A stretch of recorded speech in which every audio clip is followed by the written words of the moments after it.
खामियाजा आपको भोगना पड़ेगा। उनकी दस्तखत नहीं है जो आपको इशारा कर रहे हैं। जो भी बंदी जो कार्रवाई हो रही है आपकी दस्तखत है। टक्कर में संघर्ष हमारा नारा है, जोर जुलूम के टक्कर में संघर्ष हमारा नारा है। भारत माता की जय, भारत माता की जय, भारत माता की जय।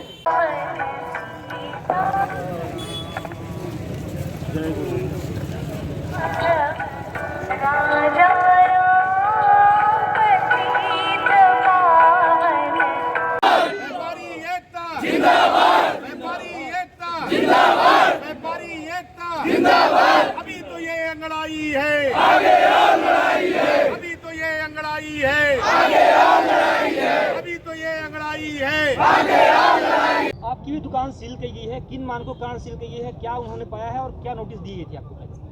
मेरे को परसों आए थे तो मेरे यहाँ सैंपलिंग करी उन्होंने, सैंपल लेके चले गए और आज आए थे तो आज मुझे नोटिस दिया है कि आपके यहाँ जाली मक्खी वाली जाली नहीं थी और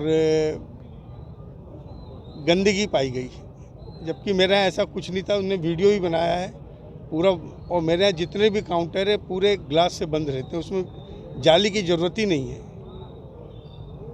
तो मेरे को किस हिसाब से मुझे दिया मैं खुद ही नहीं समझ पाया। तो आपको ऐसा नहीं लगता कि रामपुर में और भी दुकानें हैं जिनके ऊपर कार्रवाई होनी चाहिए थी लेकिन आपको चिन्हित किया गया?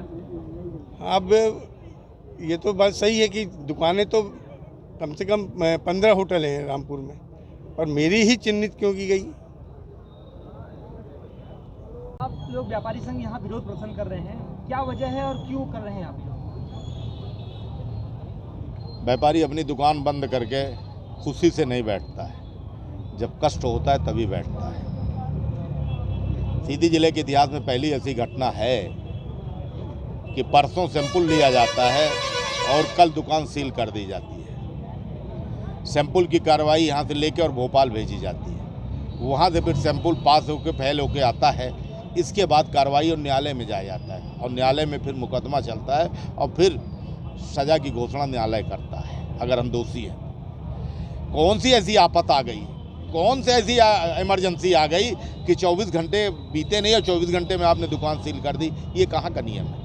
मेरी दुकान में अगर गंदगी है, दुकानदार कभी कोई अपनी दुकान में गंदगी नहीं चाहेगा, अपने पैर में कुल्हाड़ी नहीं मारेगा, इसलिए कि उसकी रोजी रोटी वहीं से चलती है।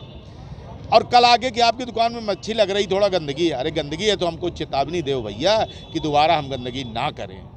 उसका तरीका ये नहीं है कि हमारी दुकान सील कर दो, हमारी रोजी रोटी पे लात मार दो। ये प्रजातंत्र में ये ठीक नहीं है। क्योंकि दो दुकानों को सील किया गया है, एक रामपुर में और एक चुरहट में सील किया गया है, वो दोनों कांग्रेस के कार्यकर्ता हैं या नेता हैं। ऐसे में क्या बनता है कि किस प्रकार से केवल कांग्रेसियों को टारगेट किया जा रहा है?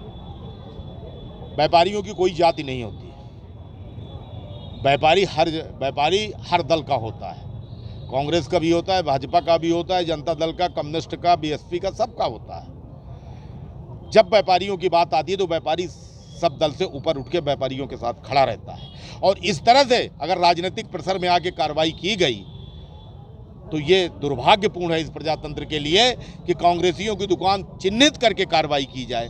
कल कांग्रेस की सत्ता आए तो भारतीय जनता पार्टी के दुकानदार को चिन्हित करके कार्रवाई की जाए, तो हम उसका भी विरोध करते हैं, इसका भी विरोध करते हैं। राजनीति की स्वतंत्र परंपरा है, आप आओ राजनीतिक क्षेत्र में आओ और आके दो हाथ करो, ये राजनीति है। राजनीति ये टुच्चाई की राजनीति नहीं है, किस तरह से प्रेशर देके और किसी अधिकारी कर्मचारी से काम करवाओ, ये दुर्भाग्यपूर्ण है। मैं इसकी निंदा करता हूँ। ऐसा कौन किया होगा? आप भी समझते हो कौन कर सकता है? राजनीतिक प्रेशर कौन दे सकता है? किसकी सरकार है मध्य प्रदेश में? ये तो आप भी समझते हो, हमसे ज़्यादा आप भी जानते हो कौन कर सकता है ऐसा। ये सब जानता है। और ऐसा नहीं है कि जनता यहाँ व्यापारी नहीं जा रहा, किसके इशारे पे ये काम हो रहा है।